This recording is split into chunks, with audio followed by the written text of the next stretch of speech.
I don't believe that I've ever recorded a class on this topic before. Oh. But it's something you may know much about because you've been at Kehillat HaShamayim for a long time. We're on page 68.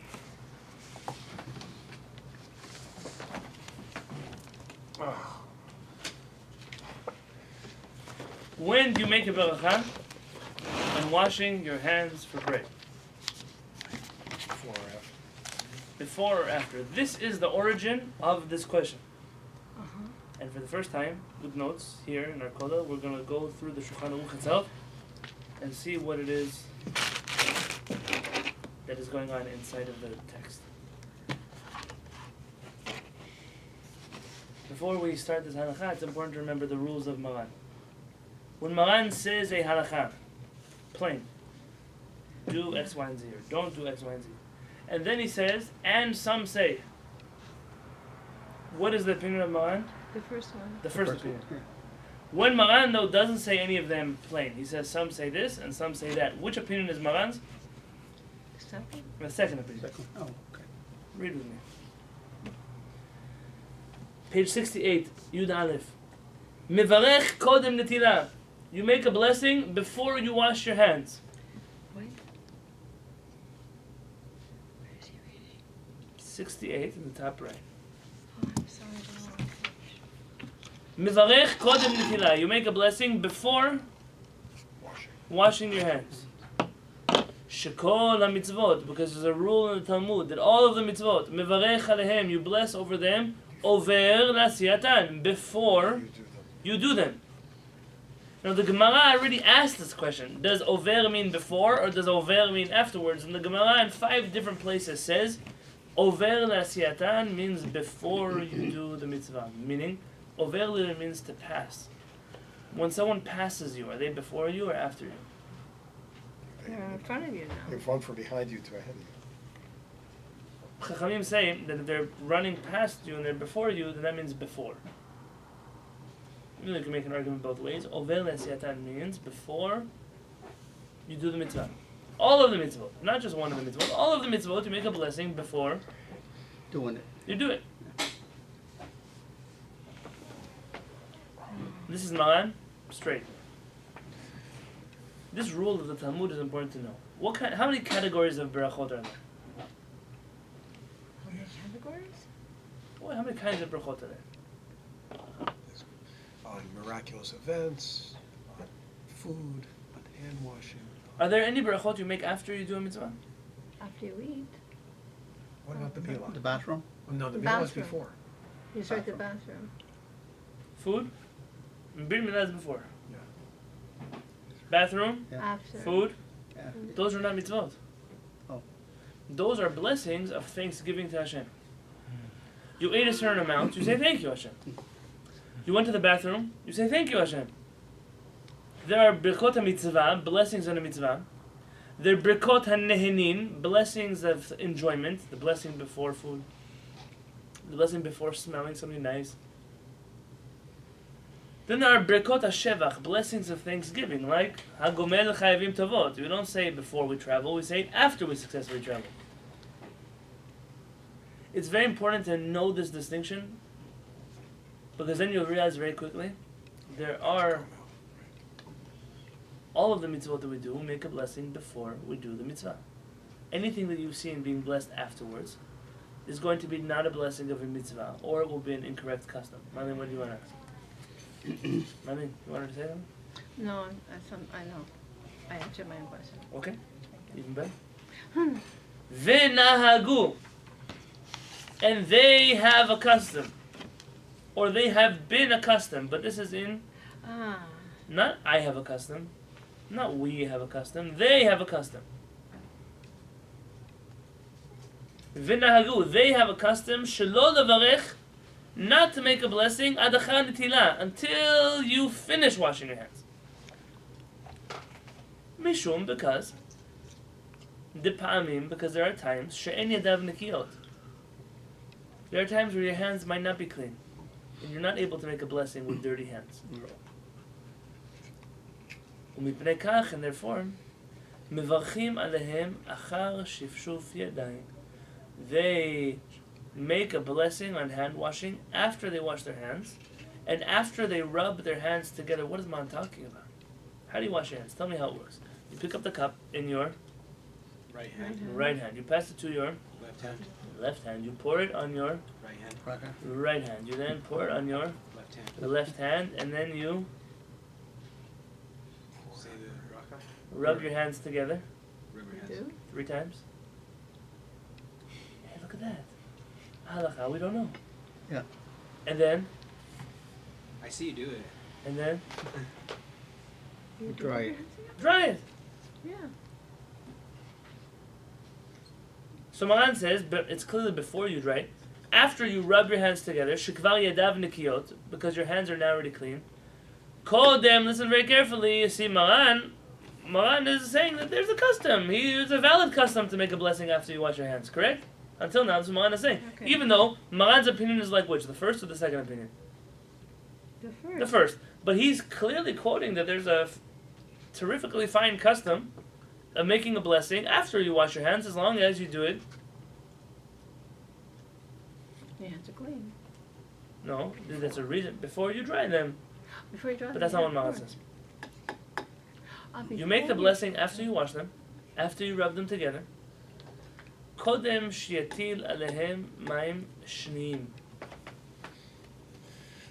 And- Second water. Very good. Before you pour water on them the second time. So, Huh? for the Wait, first understand what he's saying. What is Maran talking about? talking about after, before Birkat Hamazon? No. No? Why would you wash a second time? Why would you wash the second time? Your hands weren't clean. That's why you washed the first time. Yeah, so, but you can't say Oh, on so your you can hands say that because it's, your hands weren't clean to say right, the so now blessing. you say do it again, now So your the hands are first clean, time it's you a washed your blessing. hand, was it for the bracha? No. No, it was Just to for clean the For hands. washing before cleaning the your cup. hands. To clean your hands. Really, at that point in time, it might be an interesting question. Can you wash your hands again? What Maran is saying is there's a custom that says that after you clean your hands, you make a blessing, and then wash your hands again after you made a blessing. Oh, so it's the same thing, basically. But isn't that why you're washing your hand? Why you're Uh, saying- No, but if your hand, you can't say a bracha if your hands are clean. Or you're dirty? dirty. Dirty. Dirty, yeah. So, you- what are we this saying is- now? What is Maran saying? Is the custom that the world does, they make a blessing after they wash their hands, are they following the Shulchan Aruch?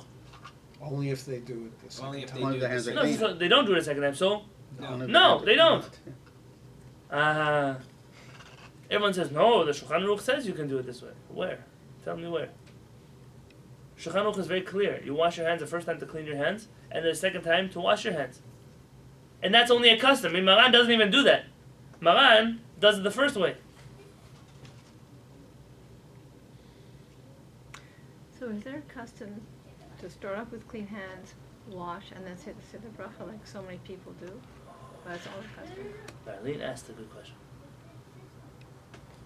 Let's open up Mishnah Berurah. Mishnah Berurah in this piece.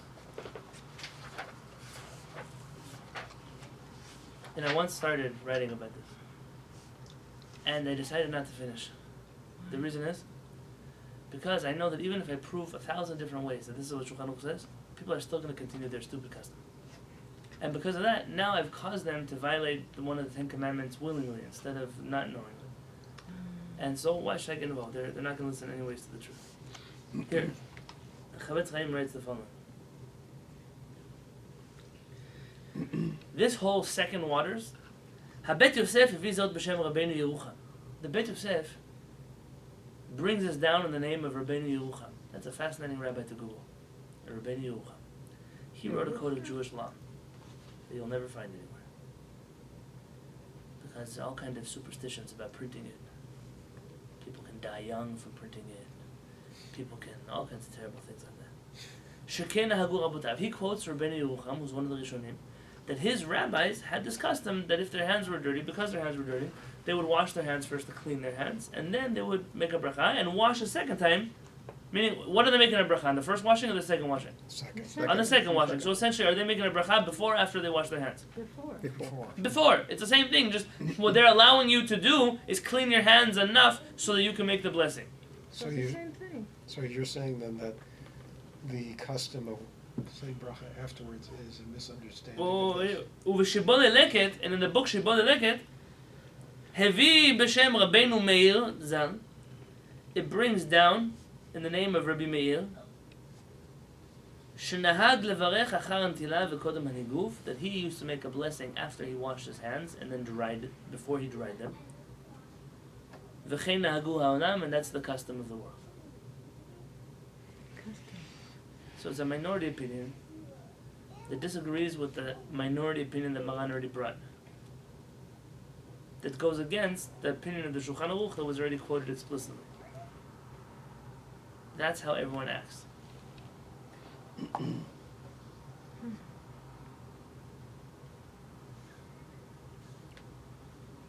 Let's keep reading though, because we're nowhere near the tip of this iceberg. I would never leave you just with a simple understanding of Shulchan Aruch like this. Let's read the Rama. Hagan, note. גם יכול לברך עליהם קודם ניגוב. He argues with Shulchan Aruch. It says no, you could also make a blessing after you wash your hands, before you dry them. שגם הניגוב מן המצווה, because the niguv, the drying of your hands, is also part of the mitzvah of washing your hands. Says who? I'll tell you in a second. ומקרי עובר לסייעתן, and because it's happening during the mitzvah, it's still considered that you did it before the mitzvah is over. So now let's understand this. There's making a blessing before a mitzvah. There's making a blessing which you're not allowed to after a mitzvah. Rama is saying that because you need to still dry your hands according to halakha, which we'll read, then you haven't finished doing the mitzvah, and therefore you can still make a blessing while you are doing a mitzvah, even if it's not before, because at least it's not after doing the mitzvah. Who said this? Rama. So still in the process of doing But so. because I'm still in the process of doing it, I can still make a bracha. Meaning if the process was over, then you can't make a bracha. Yeah, because if you touch your hands with when they're wet, or when you touch. If you Wait, touch them- we didn't get there yet. Wait. What does the Rama add? V'im shachach levarech. And what if you forgot to make a blessing over your hands? You forgot. You're already sitting at the table. Your hands are wet or dry? Dry. Dry. What would you say? Can you make a blessing now? No. It's too long. Very Im finished. shachach levarech ad achar niguv. If you forgot to make a blessing until after you dried your hands, levarech achar kach. So you could make a blessing afterwards. Oh, so you could. But I thought you have to have the blessing and the act, what you're doing, like right together with each other in time, not like 10 minutes apart. This is part of the problem. Yes. So the Rama is introducing a few new concepts. One is, you can make a blessing so long as you are still in the process of doing the mitzvah. And being that he believes that the drying is part of the process, you can make a blessing until you dry your hands. And even if you already dried your hands, meaning the mitzvah is over, you can still make a blessing. Only if you This forgot. is the Rama. Rama.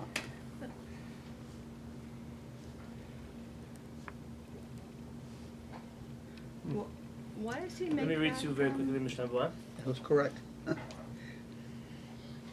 we're trying to figure out. I've never done it that way, where Hmm. generally if I forget, I don't do it because I thought I couldn't do it. I thought you couldn't either. Yeah.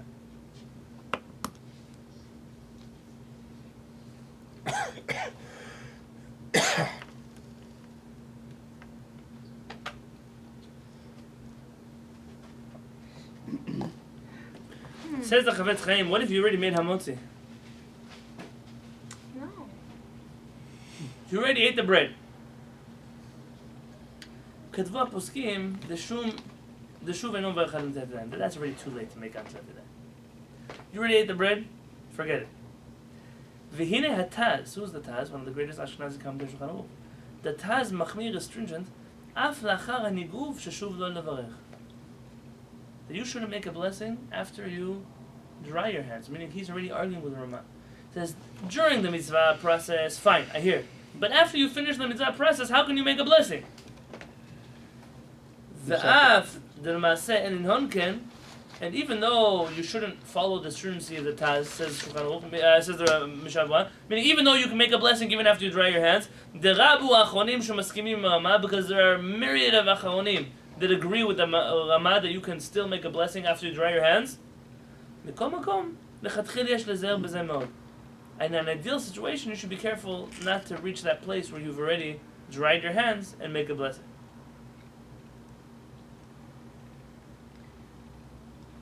Well, the other issue would be if you're washing your hands and you're forgetting to make a blessing, you're clearly not really thinking about what you're doing. So it's like there's no kavanah there anyway. Okay, I'm not going to take away. You're right, but that's true. But I'm not going to take away people's mitzvot now because of kavanah. Because if that's true, then we're not doing any mitzvot really. I mean, at that point, I'm going to be destroying the whole world.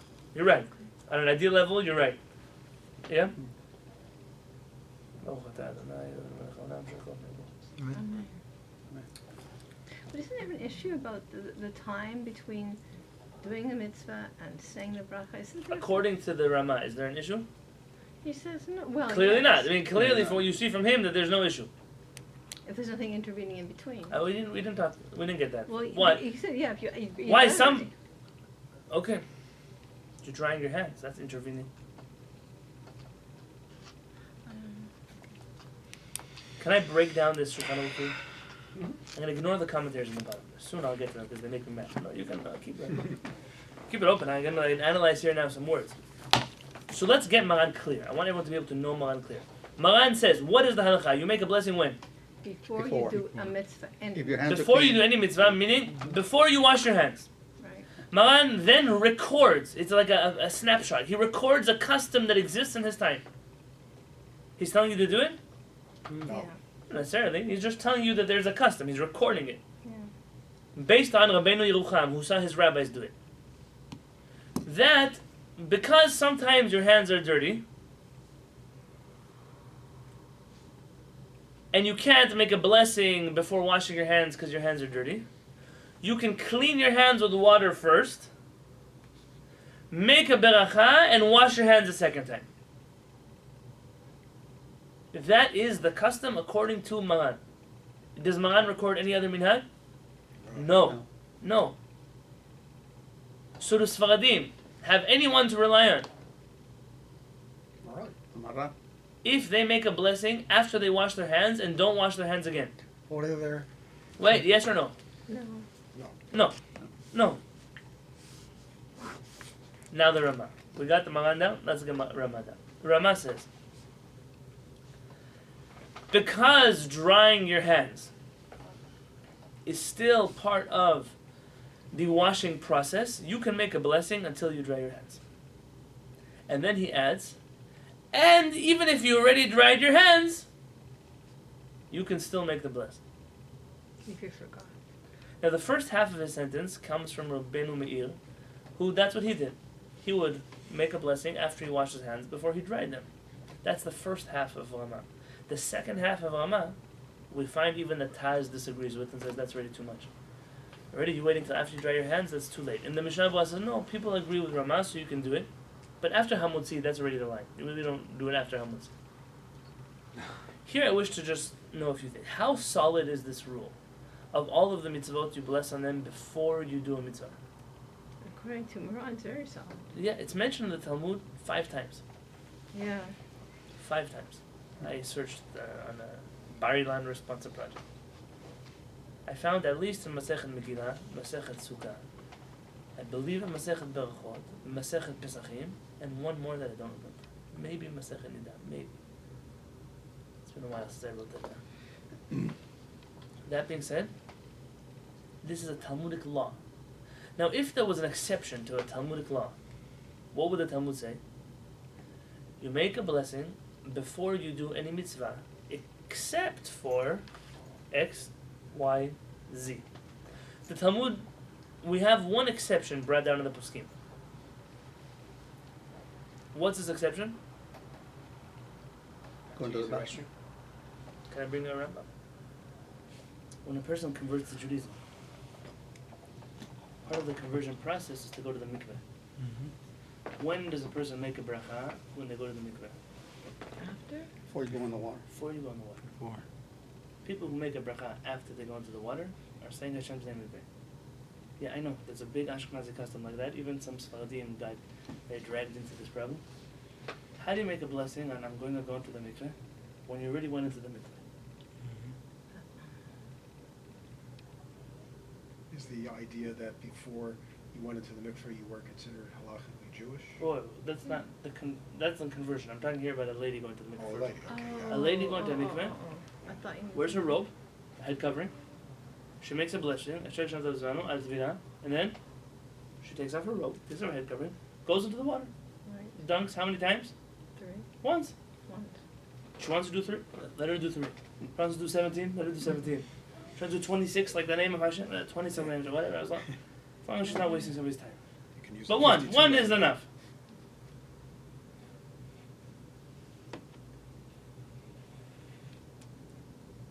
The person who converts to Judaism, how can they make the blessing, Asher Kidishanu b'mitzvotav v'tzivanu, you commanded me to go to the mikveh, when I yet am not commanded in anything.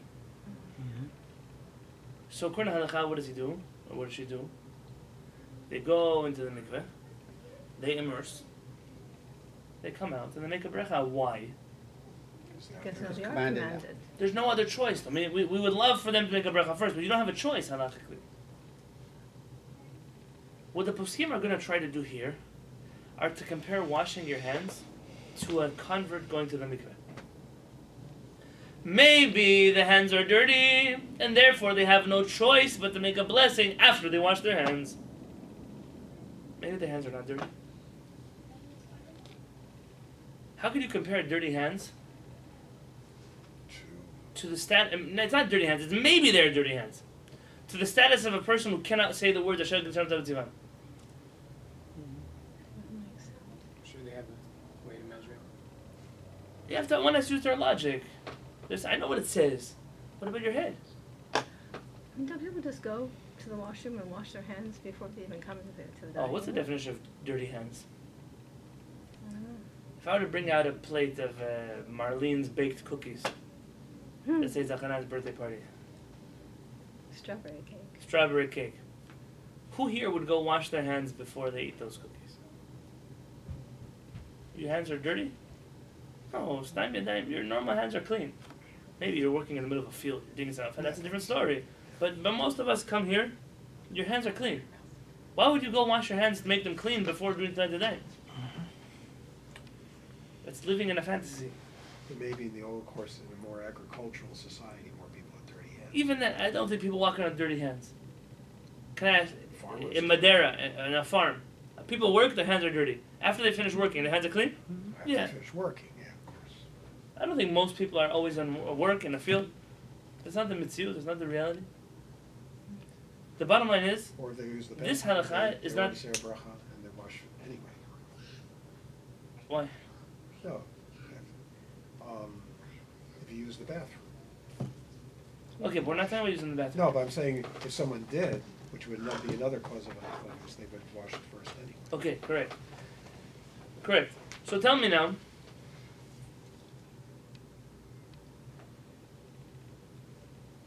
the Ramah's first statement of so long as you're in the process of doing a mitzvah, you can make a blessing. Does that resonate with? That's okay with you? That's not what it says in Shulchan Aruch. It says before you do it. Now Shulchan Aruch and the Ramah, does that make sense that you're still going to finish doing the mitzvah so you can make the blessing then? No. I think if you forgot to make the bracha, then okay, there's room to say you're still doing a mitzvah. To intentionally do that though, that seems pretty strange, especially when the Talmud rules not like that. Now let's add to this question. This is not the only place where the Ramah says you can make a blessing out of order. The Ramah has the halakha that when you slaughter an animal, if you forget to make a blessing before slaughtering the animal, and you're on the way home and the goat is on your shoulders and you're 2 miles on the way home, and you forgot, now make a blessing on the slaughter.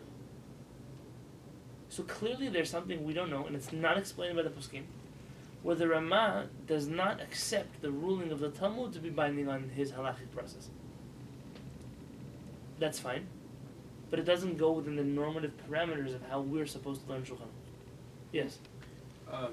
Just like on a lot of other things, like maybe they didn't have, maybe they didn't have like enough water or something something? Like they had not the means to get so much water.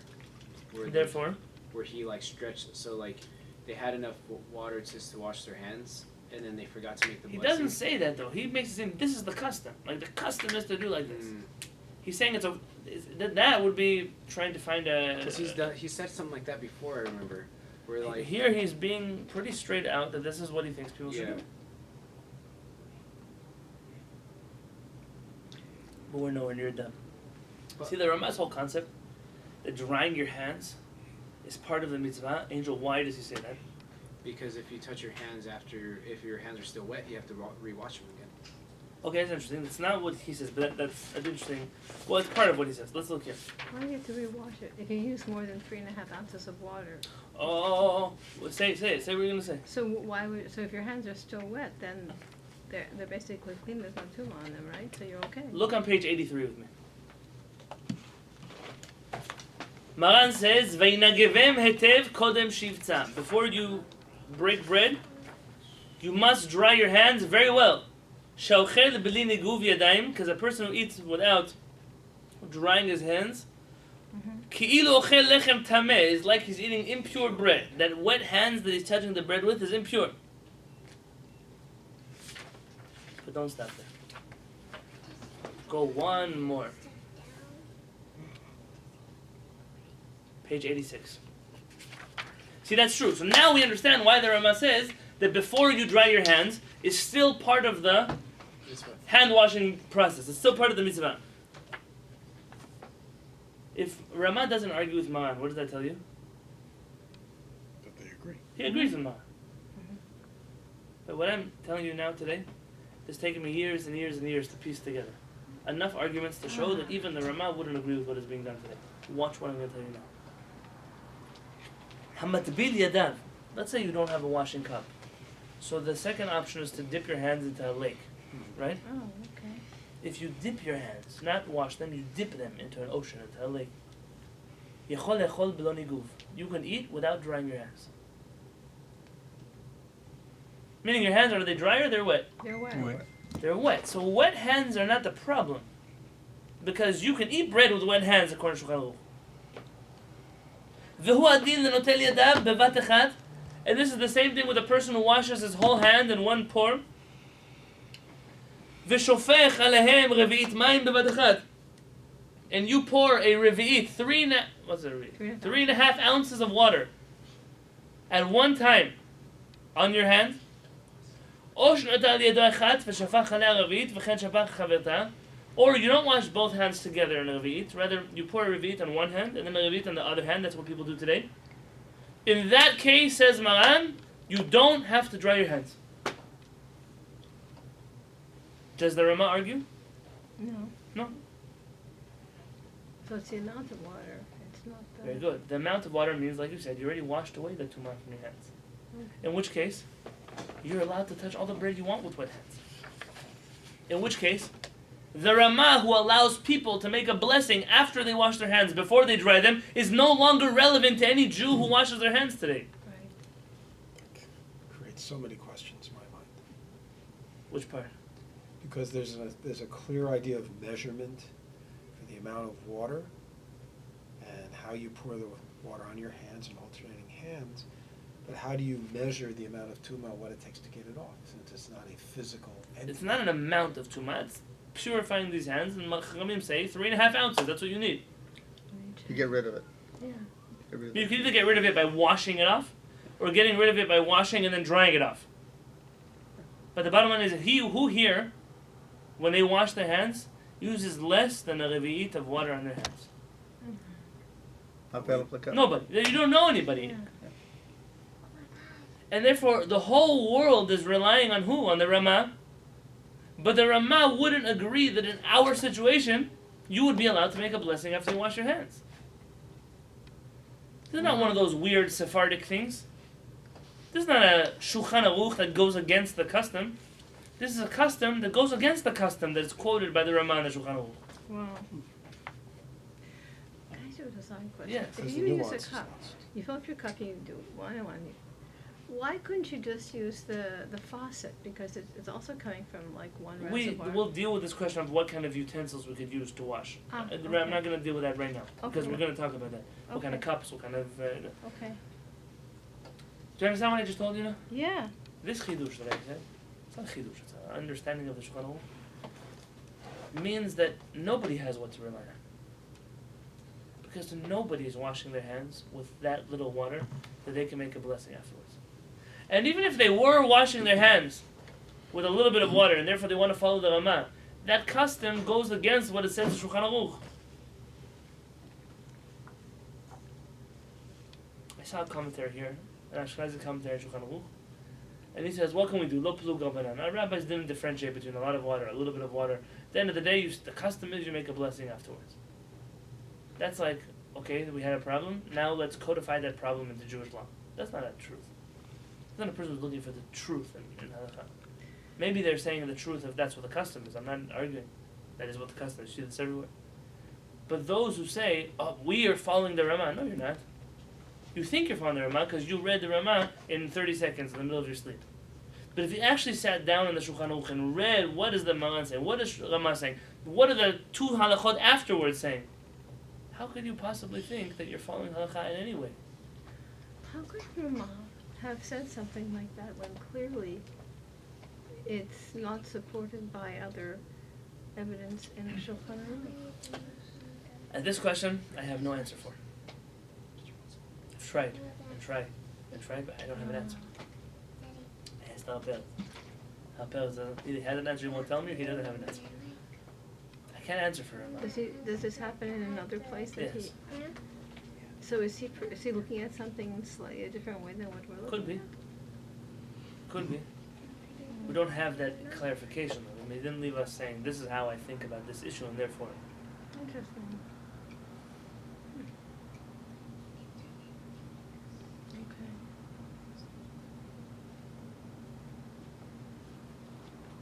Okay. Okay. Now there's one more piece you should know. That is that after examining all this, the Mishnah Berurah, who's the Chavetz Chaim, who's perhaps from the most authoritative Ashkenazi latter-day authorities, writes the following words.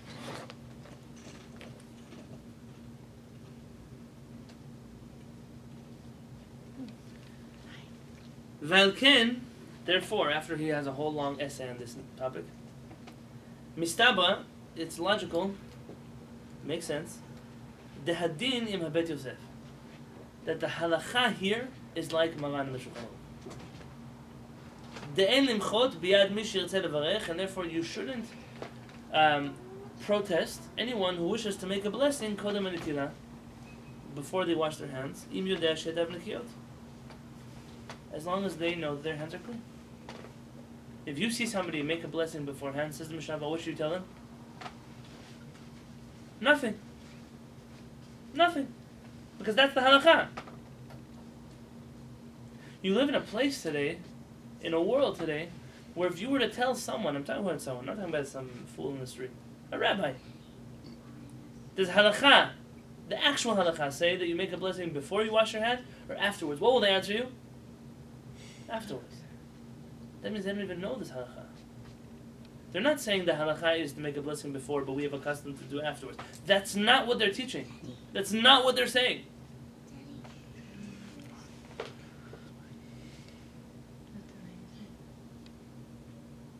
This is how we're supposed to learn halakha. To sit and to look and to analyze in a combination, not just blind obedience to text, and not blind obedience to our logic, which can also make mistakes, but a combination of text and logic, which you see they're both saying the same thing. This simple halakha is like Maran.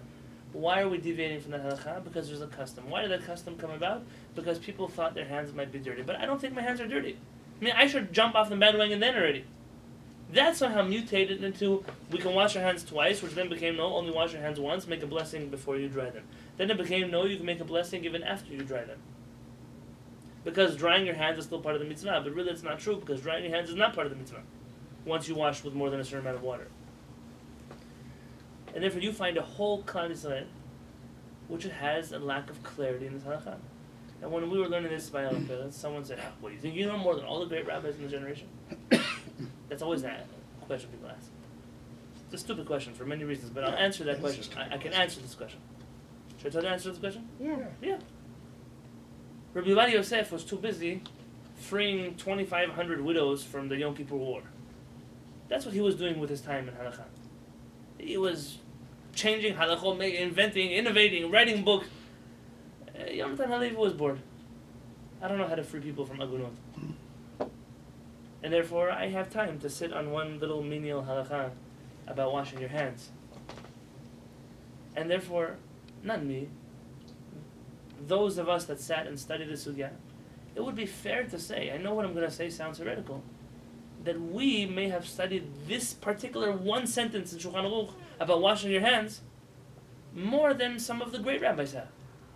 Not because we're greater than them, to the contrary. Because we're not as great as them. We're not busy with the things they're busy. I'm going to be humble on this. But we have the time, the luxury to deal with the details that they don't deal with because they're dealing with a much bigger picture.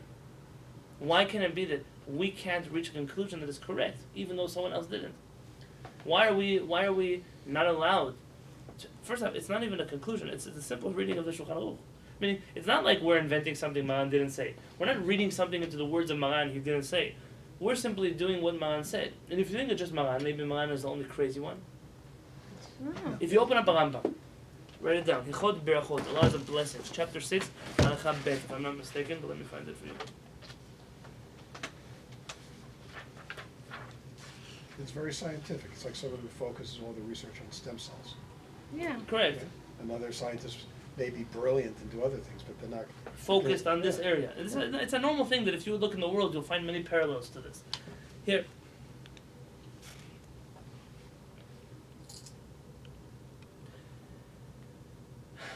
Now here I'm going to read you a Rambam that nobody follows anyways. Maybe the Yemenite Jewish community. It could be because there are those who aren't.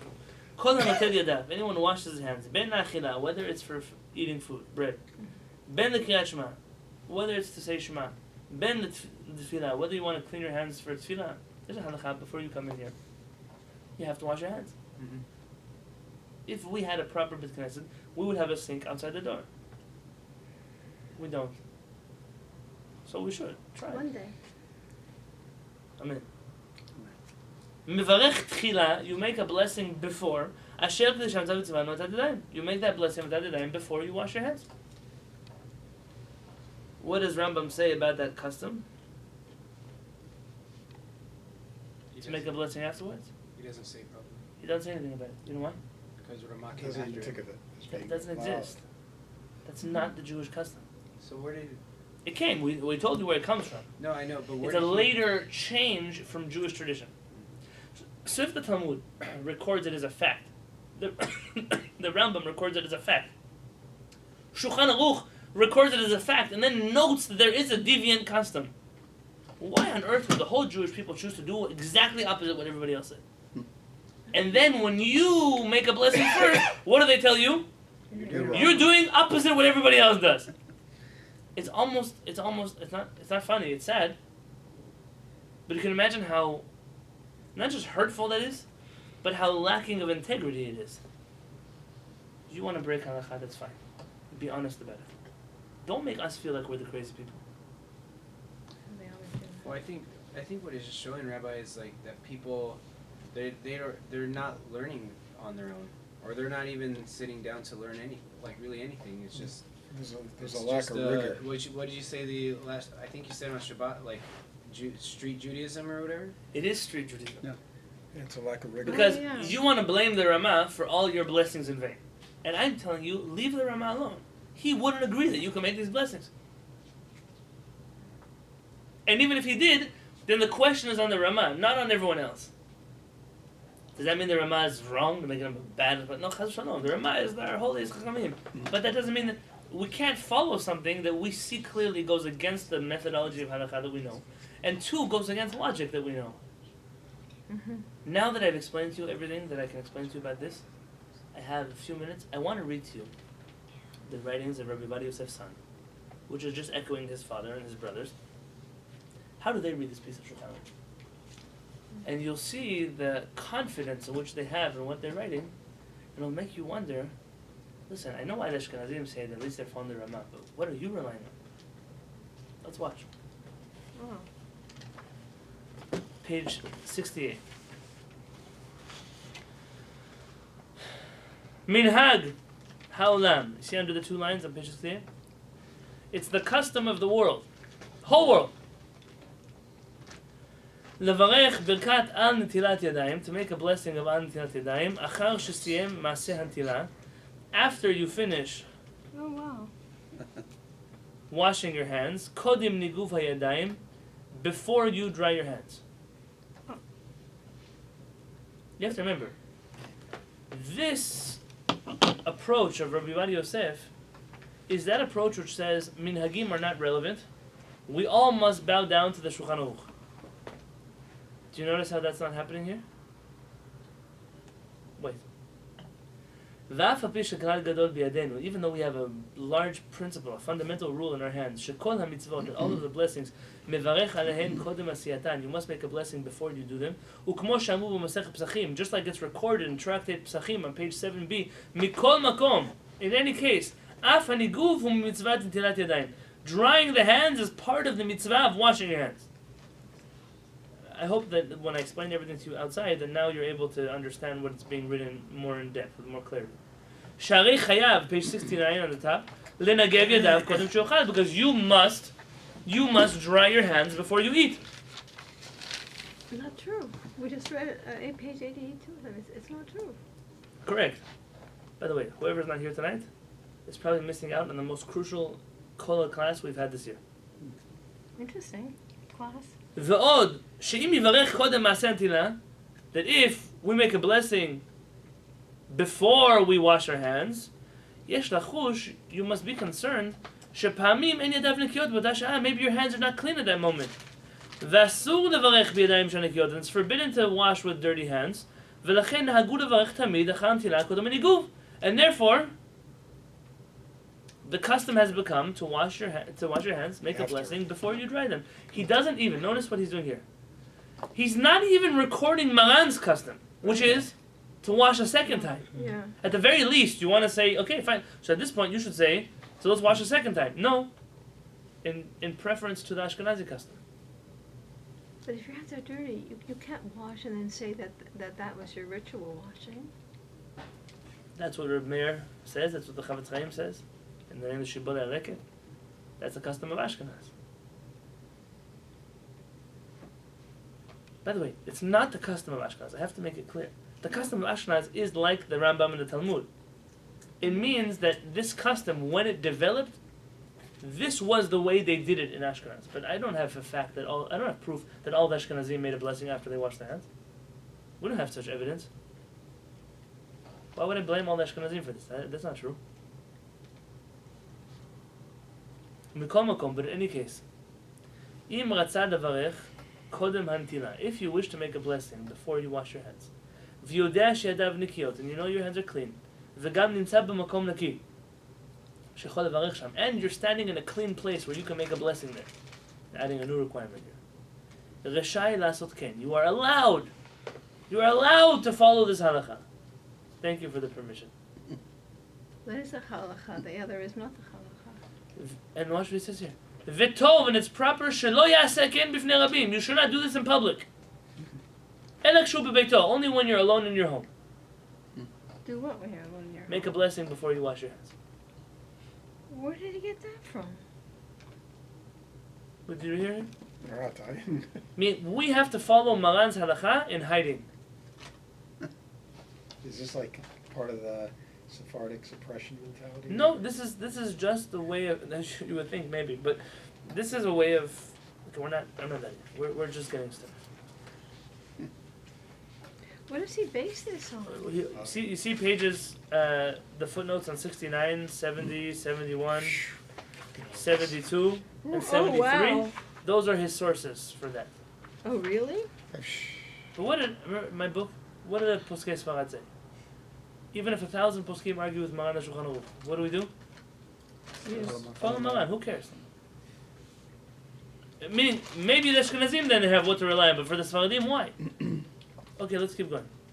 Why would he bother? I mean, why go to such He's a effort? very thorough scientist. I know if it says in But why 5 not? places in Even- Talmud, wash before, so bless before, then just do your blessing before. Because We're you- going to get there. Page 73. Oh, but he's not done. If you look on page 74 and 75 and 76, those are also continuations of those footnotes. Oh my gosh.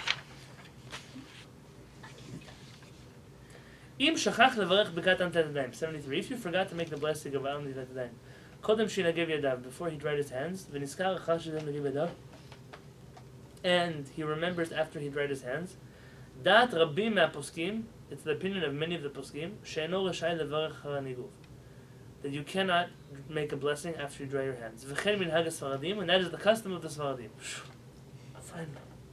Finally we got a Sephardic custom here. Uklal gadol, there's a big rule b'yadeinu in our hands, shesafek brachot la'akel, that when in doubt, about a blessing, we're lenient. U'leminhag Ashkenazim, and according to the minhag of the Ashkenazim, ha'olchim achar ha'ro'ot harama, who follow the Rama, rashai levarech, af achar haniguv, you can make a blessing even after you dry your hands.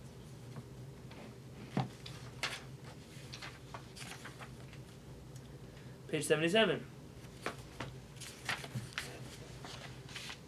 ולמנהג הספרדים, and according to the custom of the Sfaradim, שאסור לברך אחר הניגוב, that it's forbidden to make a blessing after you dry your hands, היינו אפילו אם נזכר בתוך כדי דיבור מזמן שיסיים הניגוב. That's even if you remember immediately after you dried your hands. ומכל מקום, אם נזכר שלא בירך אחר שהתחיל בניגוב, but if you remember while you just started drying your hands, אבל עדיין לא סיים הניגוב, but you still haven't finished drying your hands, באופן שיש על ידיו מים בשיעור תופח על מנת להטפיח, you have enough water on your hands that would make something else wet. Not that your hands are wet, it's enough water that you would still make something else wet. רשאי לברך אף על מנהג הספרדים. It's permissible to make a blessing even according to the Sephardic minhag.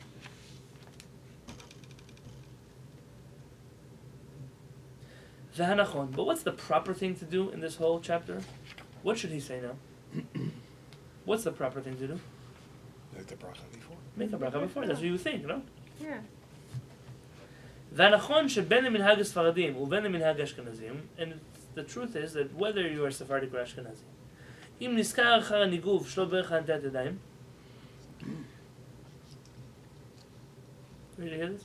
No. I'll follow your chair for this one.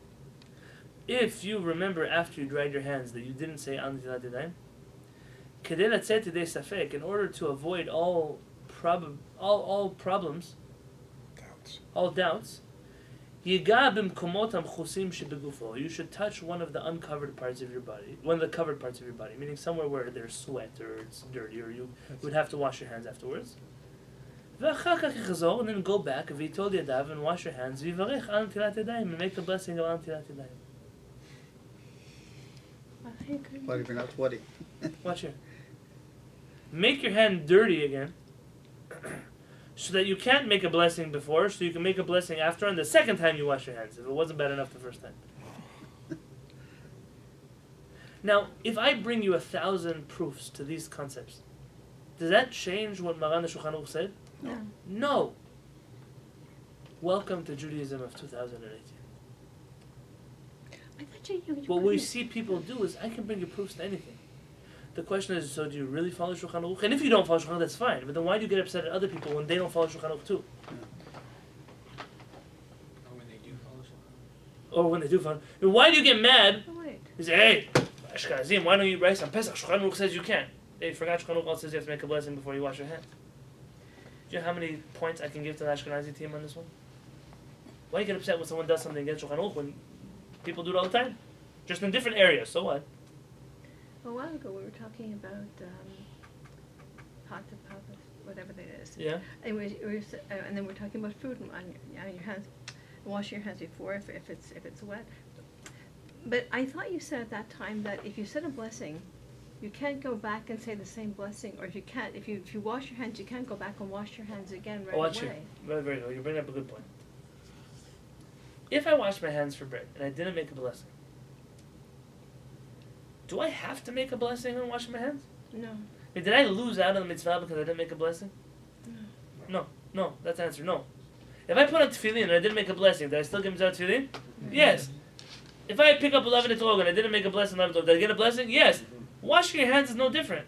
So you already washed your hands. So why would you send someone back to do it again just so they can make a bracha? Maybe that bracha for sure is a blessing in vain.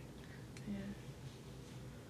It kind of reminds me of what was it, like we didn't know what to, like you don't know what to make Chocolate covered raisin. yeah, and so you eat a piece of, or you eat something else so you can make a blessing on that, and then eat the raisin or chocolate covered raisin, like that. Now you're kind of saying it in vain because it's not something you even wanted in the first place. You're just eating it to make a blessing to eat the other. Right, we could have that problem also. But I mean, this is a classic case of you're doing something that you don't even need to do in the first place because you already did what you needed to do already. And you didn't do it right. So how could they say that? I mean, these are authoritative people, and he's saying something that's really completely wrong. Top of page 79. Wow.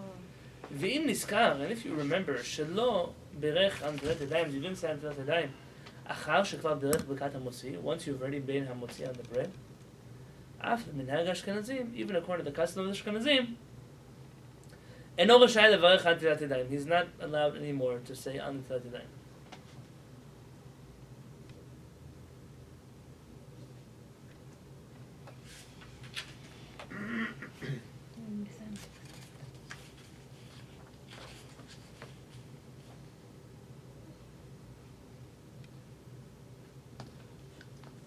Page 80. Top of the page. אם נטל ידיו, if you wash your hands. ולאחר מכן נסתפק עם ברך על נטילת ידיים, and then you don't remember if you said על נטילת ידיים. Marlene, this goes back to your kavanah case, right? Now, how do you forget if you said the blessing? Well, you weren't paying attention, obviously. אפילו אם נסתפק קודם הניגוב, even if you forget, and you don't remember, and it's still before the drying, אינו מברך, don't make a blessing.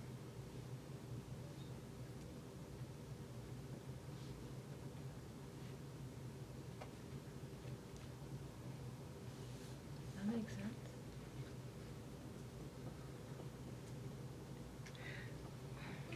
So what doesn't make sense is, how could they write that you could go back, get your hands dirty, go back and do it again? When it seems like they don't just, they're not taking into consideration the fact that the blessing is the main thing, the mitzvah is the main thing, you've already done it.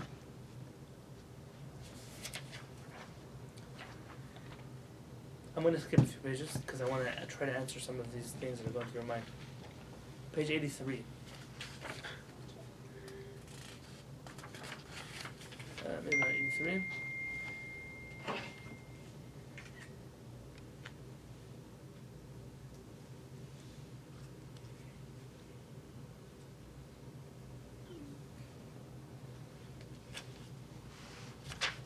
Page 84.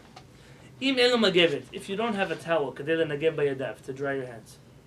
והמתין אחר הנטילה עד שנתייבשו ידיו מידיהם לגמרי מן המים שעליהם, and you waited until your hands just air dried. Does that count as drying your hands? I guess. עכשיו הדבר ניגוב ידיים. ורשאי לברך המוציא ולאכול גם מכאן. That counts as drying your hands, and you could say המוציא and eat bread afterwards. Okay. וכן אם הניח ידיו עד שנתייבשו תחת למכונה חשמלית המוציאה אוויר חם על הידיים יבש אותם מהרה. The same is true if you put your hands underneath an electronic hand dryer that blows air on your hands. נחשב הדבר ניגוב ידיים, ומותר לעשות כן אפילו לכתחילה, and you can do this even ideally. I mean, you don't have to dry your hands with a towel. It could be any way you dry your hands.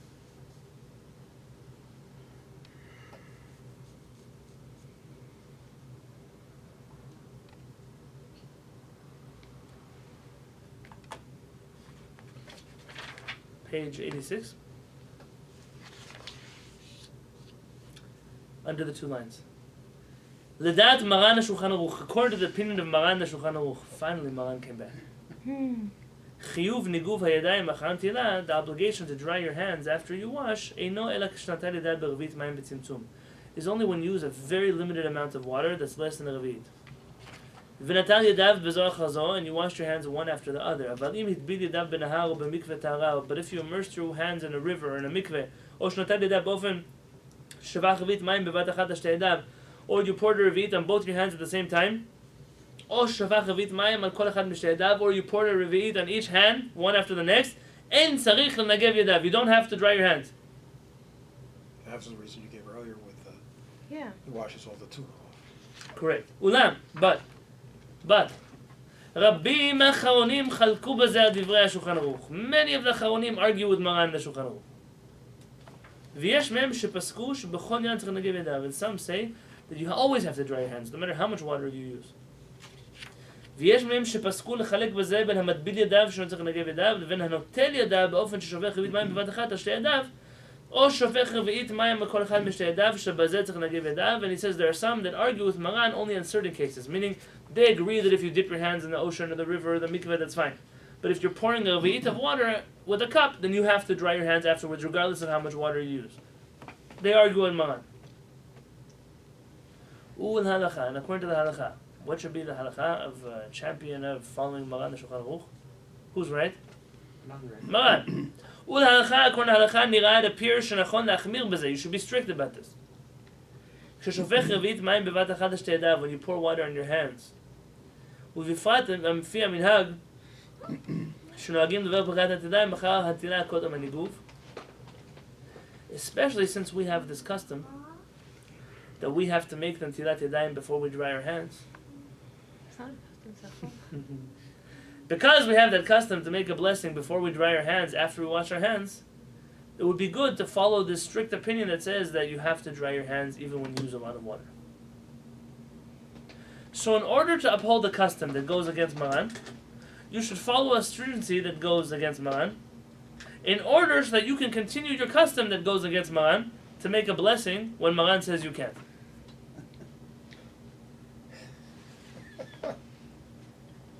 How could this be written? Well, let me tell you this. Could you make an argument for this point? Yes. Yes, you can. That's exactly what he's doing. You can't take away from him that he clearly, and maybe tomorrow we'll do it, he clearly has hundreds of sources for this. What you can walk away with this and say, why are you working so hard to go against Shulchan Aruch? I was just thinking I mean, what's the Go and compelling urge Right. to uphold this minhag? There are some things that might be compelling. Why is it so hard to let go of this minhag? maybe because so many people are doing it. So what? Where did it arise? You're right, but meaning why? It's literally jumping through hoops of fire. For It's just so nothing. interesting that he's It's discussing it in the first place. He's making it more important than what it needs to be. And is it him? No, it's clearly hundreds of poskim. But when someone will say, "Oh, you guys are weird. You make a blessing before you wash your hands," all you can look at them is pity them. That they clearly have never studied enough halakha to realize that this is really not that complicated of a conversation. Shulchan Aruch says what Shulchan Aruch says. Why do we have to get involved? Even in the Ramah, you want to follow the Ramah? The Ramah also. Does the Ramah say that you're not allowed to make a blessing before you wash your hands? No. The Ramah never said that. So since when did it become a custom to do this? That's what blows my mind. But whenever someone asks us this around the table, I always give them a very quick answer. But the truth is that really they deserve an hour reaming of why do you follow halachot that break Shulchan Aruch. Instead of coming to complain at us, we should complain at you. But I don't do it because I don't have an hour. I can't waste my time. And how many times? Now in Yerushalayim, I was sitting in class. There were clear some new students in the yeshiva.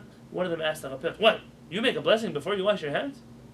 Oh, come on. And you know that room kind of goes, like, you know, we've been through this 1,000 times. Now, if you think you've been through it here 1,000 times, you can only imagine those people that have been in yeshiva with Rapir 15 years, 20 years. They don't just go. Rapir says, "No, I will not answer this question." That's what he said this time. Tash kochi, I've lost my strength. That's what he said. Wow. He said, "You want to keep making a blessing, do whatever you want. I can't force you to follow halakha." And then he continued giving halakha. Where did this custom come about to wash and then to fit the bracha? But we quoted that some people were worried about their hands being dirty. I know, but you go wash your hands and then you. Do you see what one stringency can do? God willing, tomorrow Wow. I hope to, maybe if it's relevant, to take apart some of the finer details of this conversation. Maybe see a little bit of where he's coming from. It's interesting to read. I think he has, I once counted, like 50 rabbis Oh that my. say that Sephardic rabbis that say you make a blessing after you wash your hands. Again, this is part of the philosophy of halakha in the Beit Midrash of Rabbi Yosef. Rabbi Yosef was an expert in halakha like the world has never seen. I'm not afraid to tell you this. Encyclopedic knowledge and the ability to make a point and then bring literally 200 rabbis that all say the same thing, which page number they said it, which line in the page they said it without looking at a book. And chances are that 150 of those rabbis, you've never heard of them in your life, and you don't own their books because they've been out of print for 200 years. And Rabbi Yosef is the only one who owns a copy of them. And that's the brilliance of Chacham Yosef. What that approach to halakha though has done, it's made certain, like it used to be Sfaradim did things, now we have 1,000 sources that back it up. We used to think we were just the only ones. That gave us a lot of pride. What it has done also is totally caused a lack of logic to be used in the realm of halakha. Because if this is a numbers game, then what I'm thinking logically doesn't really make a difference. Because so long as there are more rabbis than we can list, then we're wrong, then that means that what is truthful or not truthful, what is Maran actually trying to say doesn't really make a difference. Because there's 200 rabbis, greater than you and me and everybody else, that argue, and therefore you can't, who cares what you think? Who cares what you think is the right halakha? What that has done is it's paralyzed the ability to think through halachot. Is Rambam the antidote? What? Is the Rambam the antidote? No, see, I don't think Rabbi Yosef intended this to be a problem. He intended this to be like an extra support of an issue. What people have used it though is they've used it inappropriately. Meaning, Rav Moshe Feinstein, for example, when he answers a halachic question, he maybe gives you one proof. The purpose, because he wants to show you, I don't need to prove this. This is logically sound. And just to show you that it's also textually sound, here's the proof. Hava Peretz follows that approach very much. There's one opinion. It's not that we're following only one opinion. It's that this opinion, along with logic, is sufficient for us to follow this approach. The other camp demands, well, you didn't make a 30-page letter with 1,000 sources, so then you must be wrong. It's a form of postmodern relativism. Very good. And that's what the Jewish world is suffering from today. As much of the other rest of the world And is you see, correct, but you see this in halakha manifesting itself. And I don't believe this is the intention of Chacham Yosef. He just brought a whole new level of brilliance. But those who are not as brilliant will use the numbers game, and that's not the correct way to deal with the halakha. Tomorrow we'll deal with this more.